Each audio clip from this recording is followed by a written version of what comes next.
नमस्कार, जय श्री महाकाल। आज हम आपको भगवान शिव के एक ऐसे मंदिर में लेकर जाएंगे जहां भगवान शिव की यह प्रतिमा जो पूरे विश्व भर में, पूरी दुनिया में एकमात्र स्वरूप, अद्वितीय और भव्य है, जिसे देखकर हर कोई मंत्रमुग्ध हो जाए।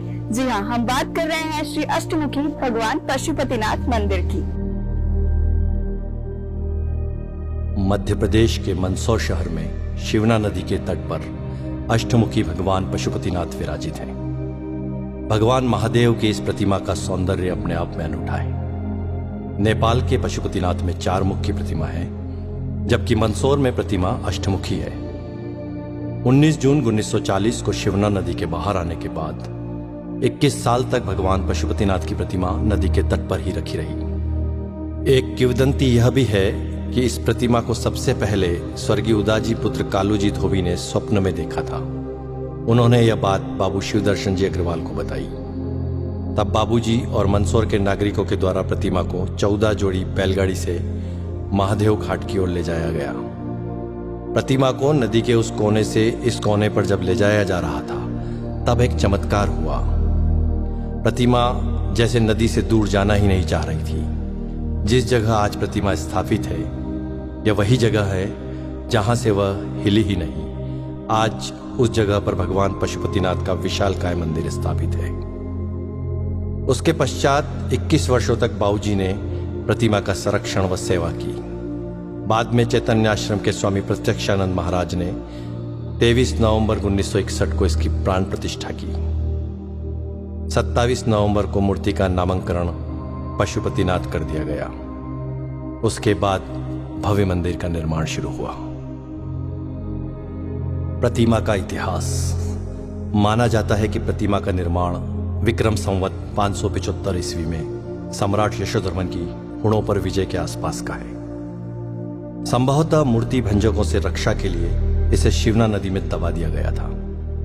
अनुमान के अनुसार अज्ञात कलाकार ने प्रतिमा के ऊपर के 4 मुख पूरी तरह बना दिए थे, जबकि नीचे के 4 मुख निर्माणाधीन थे। ऐसी है यह प्रतिमा। प्रतिमा के 8 मुख हैं। ऊंचाई 7.3 फीट है। इसकी गोलाई 11.3 फीट है और इसका वजन लगभग 46 क्विंटल है। प्रतिमा के 8 मुखों का नामकरण भगवान शिव के अष्ट तत्व के अनुसार है। हर मुख के भाव व जीवन काल भी अलग अलग हैं। शर्व, भव, रुद्र, उग्र, भीम, पशुपति, ईशान और अंत में महादेव। यही अष्टमूर्तियां पृथ्वी, जल, अग्नि, वायु, आकाश, यजमान सूर्य और चंद्रमा को अधिष्ठित किए हुए हैं। भगवान पशुपतिनाथ महादेव का पूर्व मुख। पूर्व मुख जीवन की बाल्यावस्था का प्रतीक है। घुंघराले बाल, मोर पंख धारण किए, नाग नागिन का जोड़ा, कुंडल के रूप में भुजंगमाला पहने शिव एक बालक के समान लगते हैं, एक दिव्य बालक के समान। पूर्वामुखी यह मुख पूर्णतः शांत एवं आत्माराम सा लगता है। ऐसा प्रतीत होता है मानो भगवान शिव योगेश्वर के रूप में ब्रह्मा में लीन होकर समाधि अवस्था में संपूर्ण विश्व को स्वयं में देख रहे हो। शांत मुद्रा में ध्यानस्थ भगवान शिव के सिर पर जटाओं की ग्रंथि मालाएं हैं। गले की माला में जहां पुष्प है, वहीं 2 सर्पों की माला भी इस कलात्मक ढंग से सुशोभित है। ये दोनों कर्णाभूषण के रूप में कानों में लटकते हुए कुंडलों में से निकलकर अपने फनों को ऊपर उठाए हुए हैं। इस प्रकार ये दोनों कण समाधि अवस्था में लीन साधक की निश्चलता, दृढ़ता और तत्परता के हेतु 2 सजग प्रहरी के रूप में प्रतीत होते हैं। बड़ा अद्भुत है यह रूप भगवान पशुपतिनाथ का। भगवान पशुपतिनाथ का दक्षिण मुख। दक्षिण मुख जीवन की किशोर अवस्था का प्रतीक है। साथ ही यह श्रृंगार रस की मुद्रा में है। दक्षिण मुख सर्वाधिक सुंदर एवं अति रमणीय है।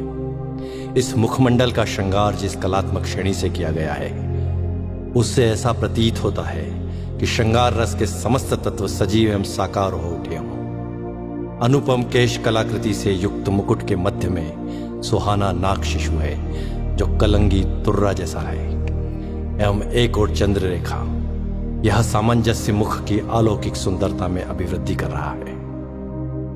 गले में लघु सर्पद्वय की माला एवं रुद्राक्ष की माला है। कानों में कमनी कुंडल हैं, नेत्रों में रस भरी मादकता है तथा मुख मुद्रा में मंद मंद मुस्कान है।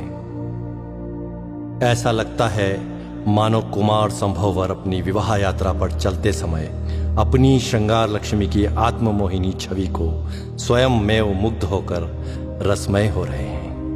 ऐसा है भगवान पशुपतिनाथ का दक्षिण मुख। भगवान पशुपतिनाथ का पश्चिम मुख जीवन की प्रौढ़ावस्था को दर्शित करता है। यह मुख महादेव जी का रौद्र रूप भी है। अधरोष्ट एवं नेत्र खुले हैं, मुख वक्र है, पोहें चढ़ी हैं, जटाजूट का अभाव है। सर्पों के साथ केश ग्रंथित हैं। गले में कनेर व आंकड़े के पुष्प की माला है। तप में बाधा डालने वाले कामदेव पर महादेव को इतना क्रोध है कि उनको यहां देख पाना भी कठिन है। तृतीय नेत्र खुला है जिसमें से आंख की लपटें निकल रही हैं। अंगारे के समान धधकते तृतीय नेत्र का तप मुखमंडल पर छाया हुआ है। द्विसर्प के मध्य ओम अंकित है जो भगवान शिव का शिवत्व सूचक है। रौद्र, भयानक एवं वीर, इन तीनों रसों की व्यंजना इस प्रलयकारी रूप से स्पष्ट है। ऐसा है भगवान रुद्र का यह रौद्र रूप। भगवान पशुपतिनाथ का उत्तर मुख जीवन की वृद्धावस्था का प्रतीक है। साथ ही यह हास्य और आनंद की मुद्रा में भी है। कपोल फूल है, जटाजूट प्रसाधन दर्शनीय है। गले में छोटे व बड़े मणियों की माला है। विशाल जटाजूट स्वतः ही श्रृंगार रूप में है।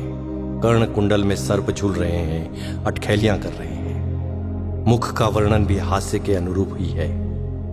हास्य मुद्रावश तृतीय नेत्र का आकार संकुचित है जो इस शोभा में वृद्धि कर रहा है। यहां उज्ज्वल धारियों ने शिवगंगा की धारा से श्रृंगारित किया हुआ है। ऐसा है भगवान महादेव का उत्तर मुख। एक और जहां प्रतिमा के चार मुख जीवन की चार अवस्था बाल्या, किशोर, प्रौढ़ और वृद्धावस्था को दर्शाते हैं, वहीं दूसरी ओर जीवन की चार व्यवस्थाएं धर्म, अर्थ, काम, मोक्ष को भी परिलक्षित करती है। प्रतिमा के नीचे के चार मुख जल प्रवाह से शरीत हो गए हैं, अतः वास्तविक रूप से विवेचन अब संभव नहीं है।